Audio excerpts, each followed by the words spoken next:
रवीना के 2 बच्चे थे। वो एक बड़ी कंपनी में काम करती थी।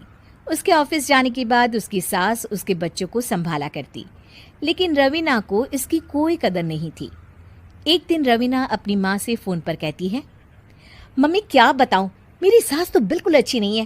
वो समझती नहीं है कि मुझे कितना काम करना पड़ता है। एक तो ऑफिस तक का लंबा सफर और फिर 9 घंटे लगातार काम। बैठे बैठे तो मेरी पीठ अकड़ जाती है। खुद तो सारा दिन घर में मजे करती है, जब मन करा सोए, जब मन किया खाए। तभी उसकी सास वहां आ जाती है। अच्छा माँ, मैं बाद में आपको फोन करती हूँ। जी मम्मी जी, कोई काम है क्या आपको? क्या हुआ? रवीना बहू, सारा दिन तो तू ऑफिस के मजे लेती है, लेकिन यहाँ ये बच्चे मुझे आराम भी नहीं करने देते। मेरी तो तबीयत खराब हो रही है। तो आपको लगता है कि मैं दफ्तर में मौज करती हूँ? आपको क्या समझाऊं, छोड़िए। माँ, काम करना भी जरूरी है। मजबूरी नहीं होती तो मैं खुद ही अपने बच्चों को देख लेती। अब आज तो छुट्टी है ना, आज तो कम से कम घर का काम कर ले। बहू काम शुरू करती है। बच्चे के साथ काम करना उसके लिए असंभव हो जाता है। वो जाकर बच्चा सास को देती है और कहती है, मम्मी जी जरा बच्चा तो पकड़ लीजिए, मैं घर का काम कैसे करूं? जैसे मैं करती हूँ रोज बच्चे के साथ। तुझे बताऊं तो तू सोचती है कि कोई बड़ा काम तो है नहीं, बच्चा तो सोता रहता है। अब देख लिया। खैर, बस मैं यही तुझे समझाना चाहती थी। ला, बच्चा मुझे दे और काम कर। बहू मुंह बनाकर वहां से चली जाती है। वो मन में सोचती है, बात तो सही है, बच्चे के साथ घर का काम करना असंभव है। वो किसी तरह काम करती है और अगले दिन ऑफिस के लिए निकल जाती है। ऑफिस में उसकी सहेली उससे कहती है, यार तू तो बड़ी लकी है, तुझे तेरी सास खाना बना कर देती है, बच्चे भी देखती है और तुझे किसी बात की चिंता भी नहीं होने देती।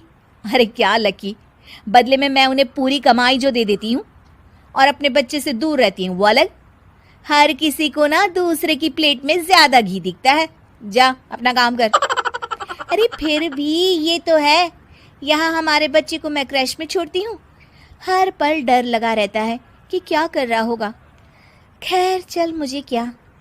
बहू घर आती है तो देखती है कि उसकी सास उसके बच्चे को बड़े ही प्यार से खिला रही होती है। वो माँ को देखकर खुश हो जाता है। बहू मन में सोचती है कि बात तो सही है, सासू माँ सारा दिन काम करती है, मैं ऑफिस से आकर भी काम नहीं करती हूँ। वो सास के पास जाती है और कहती है, माँ जी थक गई आप?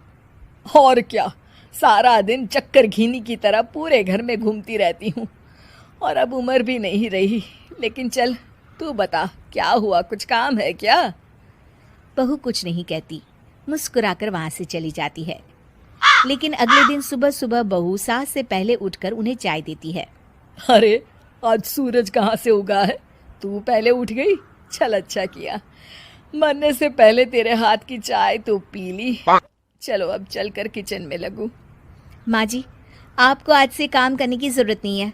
काम करने की जरूरत नहीं है मतलब? क्या तू करेगी आज से सारा काम? इतने अच्छे तो हमारे नसीब नहीं है भाई।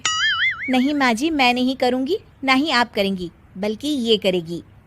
तभी वहाँ एक काम वाली बाई आ जाती है। ये कौन है बहू?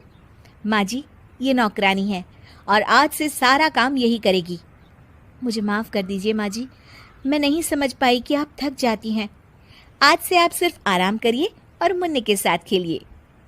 और सास बहू बच्चे के साथ खेलने लग जाते हैं। रजनी को बचपन से ही पेंटिंग का बहुत शौक था।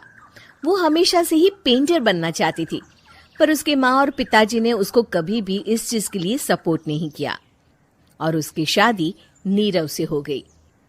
नीरव रजनी को बहुत प्यार करता था, पर रजनी हमेशा चुपचाप ही रहती। वो इस शादी से खुश नहीं थी। वो ये शादी नहीं करना चाहती थी। उसे तो हमेशा से पेंटर जो बनना था। अपने इस सपने को वो नहीं पूरा कर पाई, इसलिए वो हमेशा उदास रहती थी। रजनी, बहुत ही बढ़िया फिल्म लगी है, कल देखने चले? नहीं जी, कल मुझे बहुत काम है, मैं नहीं जा पाऊंगी। अच्छा तो कोई बात नहीं, संडे को चलते हैं। देखिए, मुझे फिल्म देखना पसंद नहीं है, आपको जाना है तो चले जाइए। नीरव को मना करके रजनी वहां से चली जाती है और अपने बैग को खोलकर उसमें बंद पड़े ब्रश और कलर्स को देखकर रोने लगती है। रजनी, चलो ना कहीं बाहर खाने चलते हैं, कुछ तुम्हारी पसंद का। जी मुझे नहीं जाना, मेरी तबीयत ठीक नहीं है। रजनी वहां से चली जाती है। नीरव को समझ नहीं आता कि रजनी उससे इतना दूर क्यों रहती है। वो जब भी उसके साथ वक्त बिताना चाहता है, रजनी कोई ना कोई बहाना बना देती है। एक दिन घर पर कोई नहीं था। रजनी घर का सारा काम जल्दी से खत्म कर लेती है। घर पर अकेले होने के कारण वो सोचती है कि वो आज पेंटिंग करेगी। वो अपने कमरे में जाकर पेंट ब्रशेस और कलर्स निकालकर जैसे ही कलर मिक्स कर रही होती है कि दरवाजे पर बेल बज जाती है। अब कौन आ गया इस वक्त? इतनी मुश्किल से तो मुझे पेंट करने का मौका मिला है। रजनी दरवाजा खोलती है तो उसकी सास अपनी सहेलियों के साथ खड़ी होती है और सब घर के अंदर आ जाते हैं। अरे बहू, सबको शरबत बनाकर पिला दे, बाहर तो बड़ी गर्मी है। उफ। जी। रजनी पेंट ना कर पाने से उदास हो जाती है। उसे गुस्सा भी आ रहा होता है कि उसने इस शादी के लिए हाँ क्यों कह दी। वो रसोई में जा रही होती है कि उसकी सास उसे रोकती है। बहू, सबके खाने का भी इंतजाम कर लेना, आज का लंच तो ये सब यही करेगी। हाँ। रजनी बिना कुछ कहे रसोई में चली जाती है। सबके लिए खाना बनाती है। सब खाना खाते हैं और रजनी घड़ी देखती है कि ये सब कब जाएंगे ताकि वो अपनी पेंटिंग कर सके। जब शाम होती है तब सब चले जाते हैं अपने घर। अरे बहू, सब तेरे खाने की तो बहुत तारीफ कर रहे थे, सबको बहुत अच्छा लगा खाना। आपको मुझे सुबह बताना चाहिए था ना कि आपकी सहेलियां आ रही हैं। पता भी है कितना वक्त लगा सारा खाना बनाने में। अरे बहू, तू ऐसे कैसे बात कर रही है मुझसे? तो और कैसे बात करूं? मैं इस घर की कोई नौकरानी नहीं हूं कि इतना काम करूंगी। रजनी अपने कमरे में जाकर दरवाजा बंद कर लेती है। शाम को जब नीरव आता है तो उसकी माँ उसे पूरी घटना के बारे में बताती है। क्या रजनी ने आपसे इस तरह बात की माँ? हाँ, और पता नहीं उसे क्या हो गया है, शाम से बाहर भी नहीं आई है। मैंने तो कई बार आवाज दी, खाना भी नहीं खाया उसने। तू ही बात करके देख ले बेटा। नीरव अपने कमरे का दरवाजा खटखटाता है। रजनी, दरवाजा खोलो, मैं हूं। रजनी दरवाजा खोलती है और फिर वापस जाकर अपने बिस्तर पर लेट जाती है। रजनी, माँ से बात करने का ये क्या तरीका है? मैंने कोई गलत बात नहीं की है। अरे तुम क्यों ऐसे बर्ताव कर रही हो सबके साथ? क्या तुम इस शादी से खुश नहीं हो? रजनी कुछ नहीं बोलती। अरे बताओ मुझे रजनी, क्या ये शादी तुम्हारी मर्जी के खिलाफ हुई है? हाँ, मैं ये शादी कभी नहीं करना चाहती थी। तुमसे क्या, मैं किसी से भी शादी नहीं करना चाहती थी। रजनी रोने लगती है। चुप हो जाओ रजनी, बताओ मुझे, तुम क्यों नहीं करना चाहती थी शादी? रजनी बेड के नीचे से अपने पेंटिंग्स, कलर्स, ब्रश, पेपर्स निकालती है।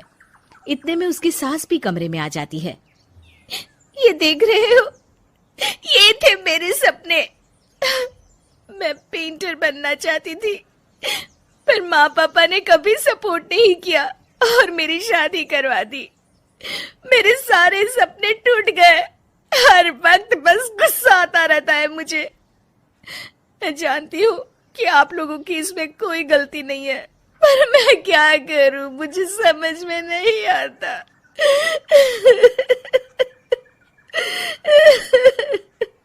रजनी फूट फूट कर रोने लगती है। मुझे माफ कर दीजिए, आप दोनों के साथ मैं बहुत बुरा बर्ताव कर रही हूँ। अरे रजनी बेटा, चुप हो जाओ तुम। नीरव पानी लेकर आता है। ये लो पानी पियो और शांत हो जाओ। रजनी पानी पीती है और उसकी सास पेंटिंग्स देख रही होती है।